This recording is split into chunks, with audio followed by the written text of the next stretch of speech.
Hello friends, I'm RD and welcome back to my channel, Dhode Our Vision English. I hope you're all doing great. Today we'll talk about the 2015 Indian movie Manjhi, The Mountain Man of India, starring Nawazuddin Siddiqui as Dashrath Manjhi and Radhika Apte as his wife, Fagunia. The film has an IMDb rating of 8 out of 10. The film tells the true story of Dashrath Manjhi, a humble villager remembered as the Mountain Man of India. He spent 22 years carving a path through a ridge of hills using only a hammer and chisel, driven by his love for his wife, which became the true driving force behind his incredible determination. The path he created was 110 meters long, 360 feet, 9.1 meters wide, 30 feet, and 7.7 meters deep, 25 feet. This movie touched my heart deeply, so I wanted to share it with all of you. Without further delay, let's dive into the story. The story of the film begins with a man whose wife has passed away.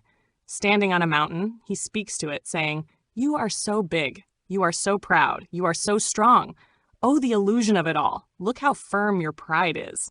He begins throwing stones at the mountain and shouts, "You have ruined our lives. I will tear you apart." Sparks fly from the stones, and soon a fire breaks out on the mountain.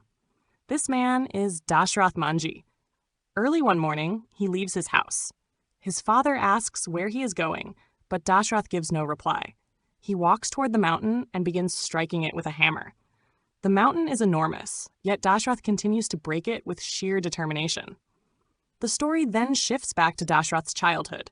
He was married at a very young age. At that time, his father had to repay a debt to a wealthy man in the village named Thakur Nirbai Singh, who was also the village chief. Since Dashrath's father lacked the money to repay the debt, he attempted to hand over his son to the chief, but young Dashrath ran away. The narrative then moves forward to the year 1956 in Wazirganj, India. Having grown up after running away, Dashrath notices a girl one day, and seeing her stirs something special in his heart. To impress her, he dances and succeeds in winning her admiration. Later, by chance, they travel together on the roof of a bus. While Dashrath talks to someone, the girl listens quietly and learns his name. Eventually, Dashrath gets off the bus while she continues on, and they exchange a lingering look. 7 years later, Dashrath returns to his village and sees that nothing has changed. He encounters the village chief, who fails to recognize him. When Dashrath reveals his identity, the chief orders him to be beaten because Dashrath belongs to a lower caste, while the chief comes from a higher one. Although the government had already declared equality for all, Dashrath realizes that life in the village remains bound by old traditions. He reconnects with his childhood friends and then meets his father, Magrur Manjhi. His father is furious, angry that Dashrath had abandoned them, and only now returned after so many years. Even so, Dashrath feels joy at being home again. His father goes to bring Dashrath's wife, who is living at her father's house. But her father refuses, saying that since Dashrath once abandoned her, he now intends to marry his daughter to a government employee instead. It is then that Dashrath realizes his wife is the same girl he had seen in Wazirganj. Her name is Fagunia. The two begin meeting secretly, and Dashrath even gives her a gift. But friends, life is rarely easy for someone like Dashrath. Happiness comes only in fleeting moments. People like the village chief never allow a man like him to live in peace. Frustrated, Dashrath looks up at the sky and cries out to God. When he learns that Fagunia's father is trying to marry her off, Dashrath takes an axe and rushes to her house. He convinces her to leave with him, and together they escape. Villagers chase after them, but the couple hides in the mud and eventually lose their pursuers. At last, they are safe, together. But their troubles continue. The village chief's son, Rua, harbors bad intentions. One day, while speaking with Fagunia, he grabs her hand. Dashrath witnesses this and attacks Rua, with his friends joining in. Seeing the fight, Fagunia becomes upset. She slaps Dashrath, believing that he should have trusted her instead of reacting with violence. Dashrath calms her down, and soon afterward, he receives joyous news. They are going to become parents. At that moment, the two of them stand outside their home, filled with both hope and uncertainty about what lies ahead. Meanwhile, Rua comes to Dashrath's house with a gun, seeking revenge for being beaten in the market, where Dashrath had broken his nose. In his rage, Rua abducts the wife of a man named Jumru. Helpless, Jumru is unable to stop him. Later, his wife is found dead. Overcome with grief, Jumru places her body inside his home, sets it on fire, and performs her final rites. Dashrath and his family witness this heartbreaking tragedy. Amidst these sorrows, Dashrath's household is blessed with a son, and soon after, they learn that another child is on the way. One day, while Fagunia is walking on the mountain, she slips and falls. Dashrath rushes her to the hospital, but tragically, she does not survive. However, the baby she was carrying lives. Fagunia gives birth to a daughter before passing away. Though his beloved wife is gone, her memory lives on through their child. At the beginning of the film, we saw Dashrath throwing stones at the mountain in anger. That moment was born from this tragedy, the death of his wife. Overwhelmed with grief and fury, Dashrath begins breaking the mountain with his bare hands and simple tools. The mountain is massive, yet he is determined to conquer it alone. He speaks to the mountain with defiance. What did you think? That I would not return? Wrong. I won't stop until you are broken. A long battle awaits, yours and mine. As he works, Dashrath suffers many injuries. Whenever he feels exhausted or disheartened, he talks to the mountain as if it were his greatest rival. 5 long years pass, but Dashrath does not give up. His anger and love for Fagunia keep him going. His father tries to stop him, pleading with him to let go, but Dashrath refuses. In frustration, he says, "It pains you to watch? Fine, then don't look." Eventually, Dashrath sets up a small home on the mountain itself, dedicating his life fully to this monumental task. The scene then shifts to the village of Gelor, India. A journalist named Alokja comes to meet Dashrath. He asks how Dashrath is doing, to which Dashrath enthusiastically replies, "Wonderful! Fantastic! Long live life!" Alokja then asks why he is breaking the mountain. Dashrath explains, "People call me mad. They say I am wasting my life. Don't waste your time, they tell me. But this is a wound inside me, a wound of the heart." 6 years pass, and Dashrath has already broken through a large portion of the mountain. His road begins to take shape, and villagers start using it to pass through. Meanwhile, his father looks after his children. At one point, he suggests that Dashrath remarry, but Dashrath refuses firmly, saying, "What would I tell Fagunia?" For him, remaining loyal to his wife's memory is more important than starting a new life. As the road develops, Dashrath begins using it to transport goods, earning some money to support his family. His children grow older, and once again, journalist Alokja visits him. This time, he suggests that Dashrath should start his own newspaper. Dashrath smiles and replies, "Is publishing a newspaper more difficult than breaking a mountain?" Alokja is left speechless. Meanwhile, the village suffers from a severe drought, and water becomes scarce. Many villagers begin leaving their homes in search of survival. Dashrath's father informs him about the situation, but Dashrath refuses to abandon the village.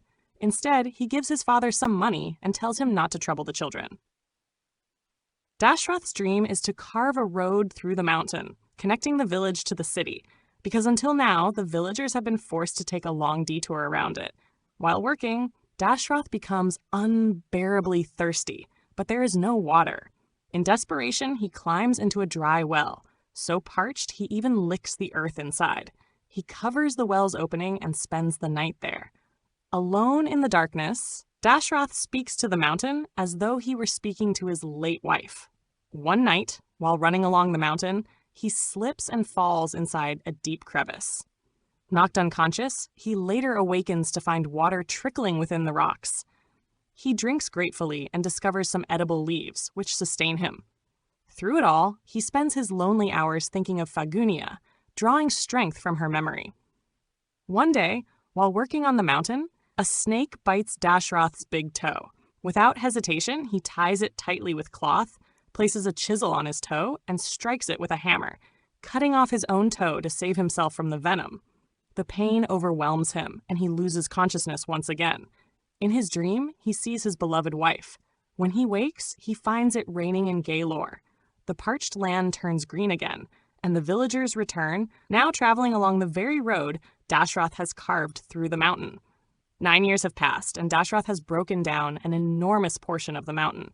His father, Megrur Manjhi, feels a deep pride in his son's unrelenting hard work. Meanwhile, Jumru, who had fled after his wife was abducted by Rua, returns with his own group of armed men. They capture the village chief, though Rua manages to escape. In front of the villagers, Jumru prepares to execute the chief, holding him responsible for years of injustice. The villagers support Jumru, for they too despise the chief. Dashrath tries to stop him, but fails. The chief is hanged under Jumru's orders. At that very moment, Rua arrives with the police. A violent clash erupts between Jumru's men and the authorities.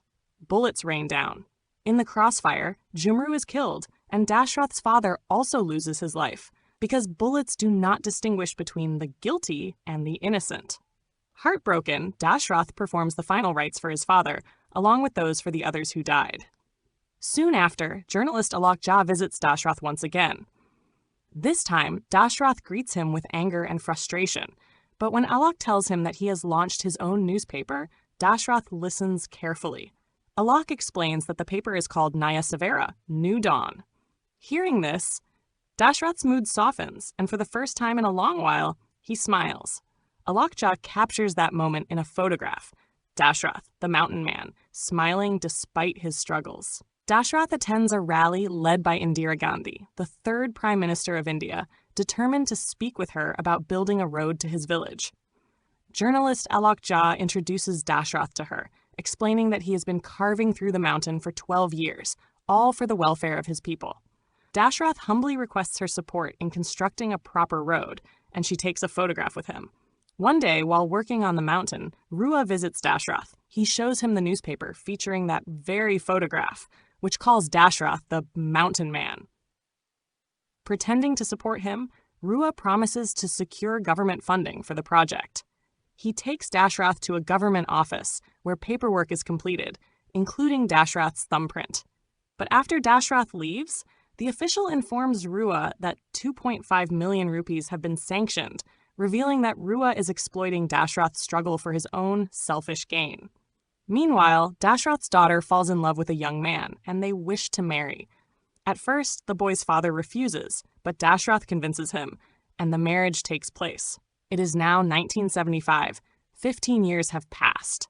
Dashrath notices Rua profiting by selling the stones from the mountain. He travels with Alok Jha to Wazirganj to collect the sanctioned funds, only to discover that Rua has already taken the money. Realizing he has been betrayed, Dashrath decides to go to Delhi and lodge a complaint directly. With no money or tit, he boards a train but is thrown off. At the station, a kind stranger offers him tea. Determined, Dashrath begins walking to Delhi on foot. He sleeps wherever he can and eats whatever he finds. He carries a cloth describing his mission, and along the way, people notice it and join him in solidarity. When he finally reaches Delhi, he is denied a meeting with the Prime Minister. Disheartened, Dashrath feels powerless against his enemies, even in the capital. But thoughts of his late wife Fagunia give him the courage to keep going. The next morning, Dashrath is encouraged when he sees people breaking stones from the mountain. But then Rua arrives with men, selling those stones for profit and falsely accusing Dashrath of theft. Dashrath is arrested and thrown in jail, even though his only dream was to build a road from Gilor to Wazirganj. Outside the police station, villagers gather in protest, demanding his release and declaring that Dashrath has been framed. Recognizing his integrity, the station officer frees him, and outside, the villagers chant his name in support. By 1982, Dashrath has been breaking the mountain for 22 years. Finally, with the help of others, a massive boulder is removed, and the road is complete. That night, the villagers celebrate joyfully, dancing along the newly carved path. In Dashrath's mind, he sees himself dancing with his beloved wife, Fagunia. Dashrath achieved what no one else dared to attempt. Though it took 22 years, he accomplished the impossible. People had called him the madman who broke a mountain, but Dashrath never cared. 52 years after he first picked up his hammer and chisel, 30 years after the path was completed, and 4 years after Dashrath's death, the government finally built a proper road on that very path in Jailore, naming it the Dashrath Manjhi path. As long as the road exists, so too will the memory of Dashrath Manjhi. Dashrath Manjhi was a real person who lived from 1934 to 2007. This film is based on his extraordinary true story. At the end, we see a photograph of Dashrath Manjhi. His life reminds us that even a simple man can achieve wonders or perform miracles that inspire others, as long as he has strong determination. His love for his wife gave him the courage to take on the impossible, a true example of lifelong love. Of course, the journey is never a bed of roses. It is often full of struggles and challenges, but if we believe in ourselves, we too can turn the impossible into reality, just as the mountain man did with his life. Stay tuned for more heartfelt stories that celebrate love, longing, and the bittersweet beauty of second chances.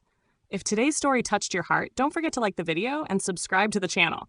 Tap the bell icon so you never miss another unforgettable journey of love, life, and transformation. Have a film you'd love for me to explore next?